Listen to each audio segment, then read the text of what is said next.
guys, welcome back to another video. I'm Sarah. If you're new here, I'm going to share 3 really good crock pot meals with you today.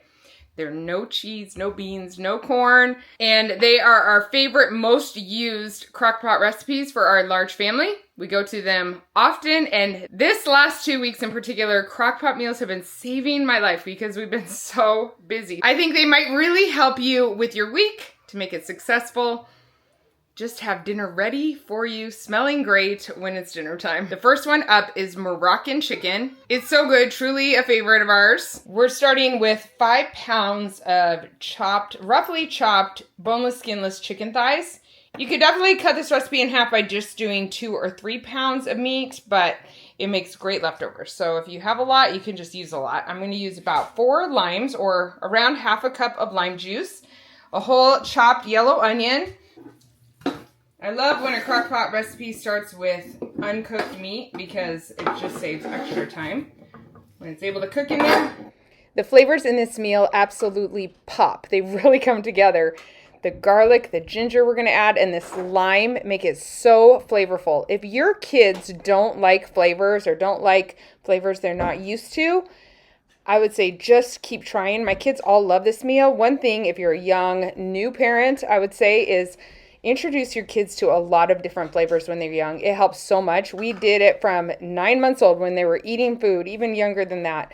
We gave them a lot of different flavors, and it really has helped our kids to like a lot of different foods and to be willing to try a lot of things. Even though they all go through a little picky stage mid-childhood, they come back to eating it. Next, I'm going to put in about 2 tablespoons of garlic. We like it really garlicky.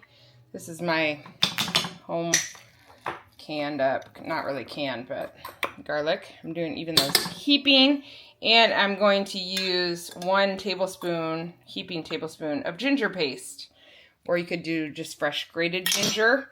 Then we're going to do about 1/4 of a teaspoon. I spilled a little bit of my red pepper flakes, but I'm going to do about 1/4 teaspoon of red pepper flakes, maybe just a little more. You can do more or less depending on your spice level. I got little kids eating this, so I don't want it too spicy. Then we'll do about a teaspoon, a little bit heaping teaspoon of salt, and about half of that of pepper, black pepper. That is it, guys. I'm going to stir that together. I'm just going to use my measuring spoon here. Kind of stir those flavors up together. The lime juice is what makes it. I used to keep lime juice on hand just for this recipe. It is that good. Moroccan chicken. I'm going to set it for either low for 6 to 8 hours or high for 3 to 4 hours. And then I will report back and show you how we finish this off and serve it. One of my favorite things about crock pot meals, besides dinner just being done when it's dinner time, is that the mess of cooking dinner is minimal and it gets cleaned up at a different part of the day than our busy evenings. I do love that. It took me 5 minutes and the dishes are washed and drying over here from the mess I made just getting it in the crock pot. And so I don't forget to tell you, I actually did a video showing 3 other crock pot meals that are very delicious, but they are full of cheese. Some have corn and beans. And I did that video recently. I'll link it down below for you if you are interested in checking that out too. But in those comments, you guys told me you want more crock pot meals, so that's what this video is about. Here we are about 4 hours later, and it looks so good. Some of the pieces are a little more crispy. They were touching the edge. A couple of my boys took some already, but you see there's a little juice down in there, not much. And we have served this on rice many times, but today we're making it on a couscous. That's our favorite way to eat it, and I will show you how we plate it up. It smells so good. We are actually using this fragola, is that how you say it? Which I would not know the difference between this and couscous without the help of Google. But this is a handmade rolled pasta that has a nuttier flavor and is a little chewier.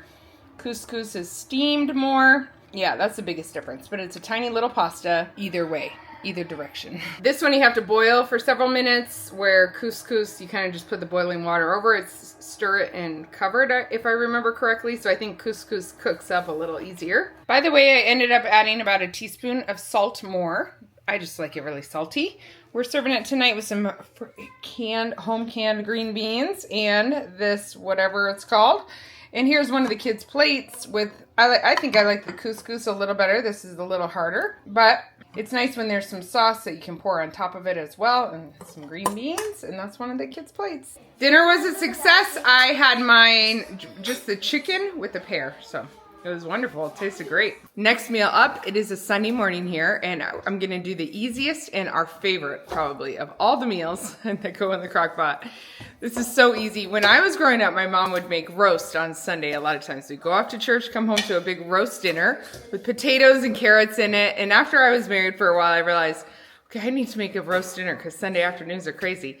And we already had quite a few children, and I realized that I didn't have pots big enough, or crock pots big enough to put all those carrots and potatoes and everything in a crock pot.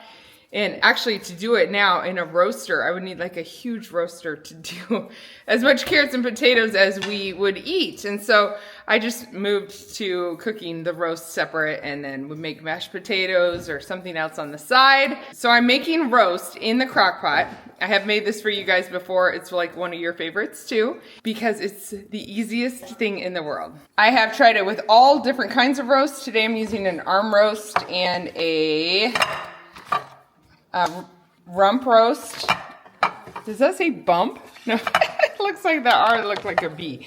It does say rump roast. And I've also done it with all different kinds of pork roasts, which are definitely cheaper if you're trying to go buy a roast. This here is a small mortgage, these two roasts.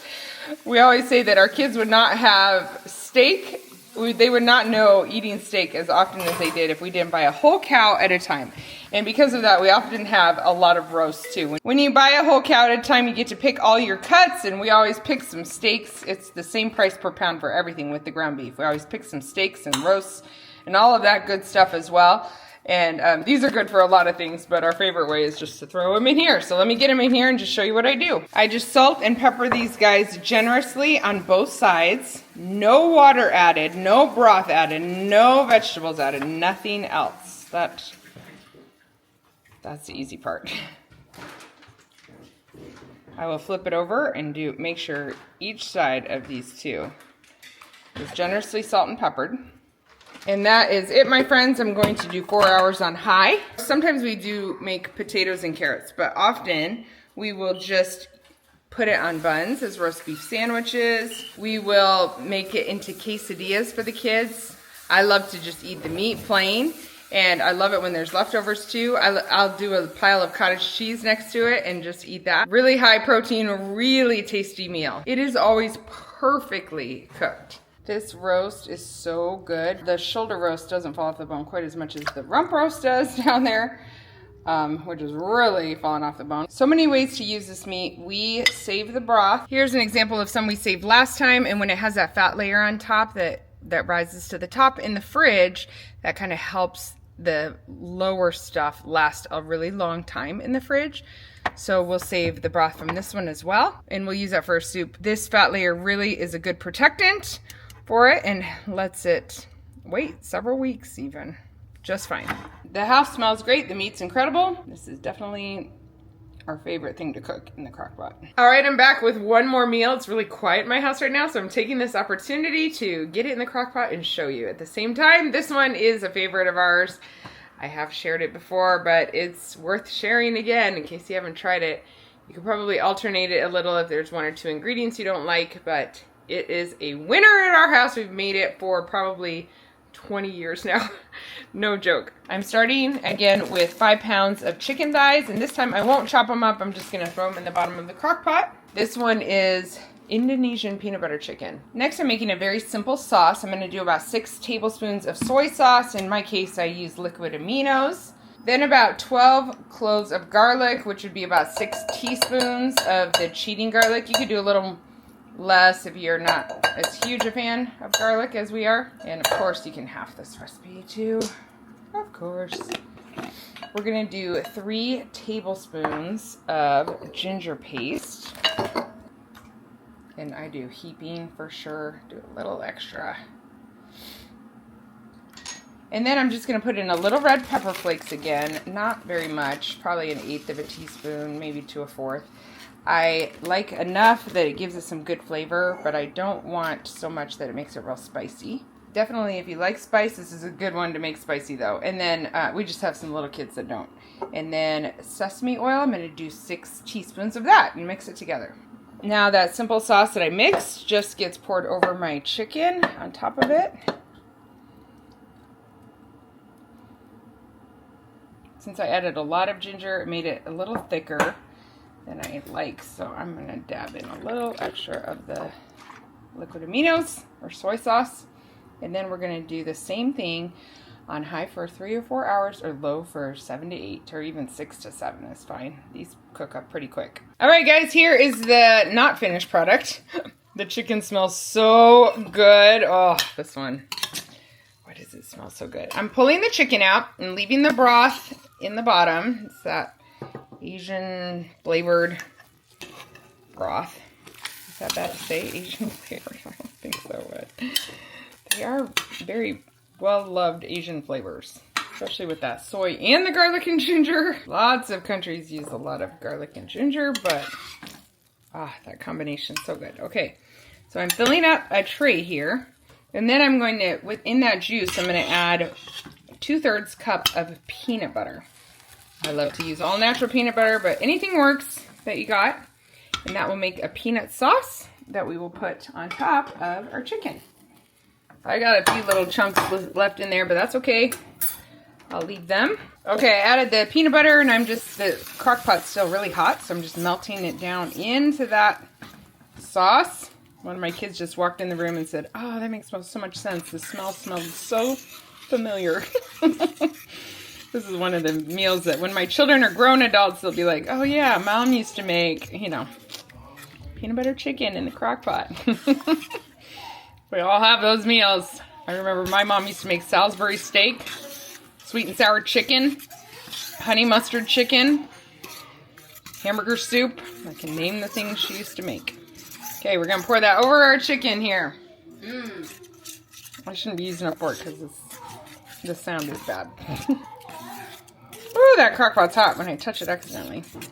All right. Okay, here's the final product. We're eating it on rice. We cook up some frozen peas on the side. I don't know why we always eat it on rice. The kids are so excited about this one. And some of my kids had to run, and so they've already grabbed some. But it doesn't look amazing, but let me tell you, the flavor and the taste is amazing. This one is always a winner at our house. Try it out. Let me know if you like it. And I would love to know if you guys have any great crock pot recipes. I'll make some more. I'll make another video. Send me your best ones. Cheese or no cheese. I'll take them all. Especially whole food ones. That's what I go for.